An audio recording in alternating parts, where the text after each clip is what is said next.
জল থই থই কলকাতা। গতকাল রাত থেকে লাগাতার বৃষ্টিতে বিপর্যস্ত গোটা মহানগর। কোমর সমান জল কলকাতার বহু রাস্তাতে। বিধাননগরের একই অংশে দুর্যোগের ছাপ কিন্তু স্পষ্ট রয়েছে। বহু প্যান্ডেলের ভিতর জল ঢুকে গিয়ে একেবারে কিন্তু মাথায় হাত পড়ছে উদ্যোক্তাদের। আর ইতিমধ্যেই কলকাতার অন্যতম জনপ্রিয় একটি পুজো মণ্ডপ হচ্ছে শ্রীভূমি স্পোর্টিং ক্লাব। প্রতি বছর এই পুজো নিয়ে উন্মাদনা থাকে তুঙ্গে।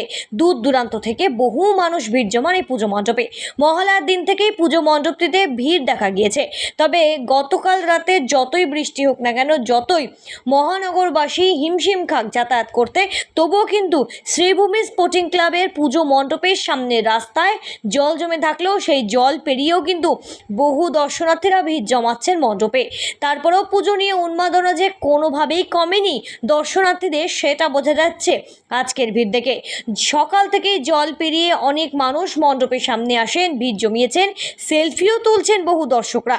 বৃষ্টিতেই পুজো মণ্ডপের যে কোনো ক্ষতি হয়নি সেদিকে কিন্তু নিশ্চিত। তবে এই চারিদিকের এই পরিস্থিতি, যেখানে গাড়ি ঘোড়ার সমস্যা হচ্ছে, সেইখানেও এত মানুষ আজকে শ্রীভূমি স্পোর্টিং ক্লাবের সকাল থেকে কিন্তু ভিড় জমাচ্ছেন। ব্যুরো রিপোর্ট, সঠিক বার্তা।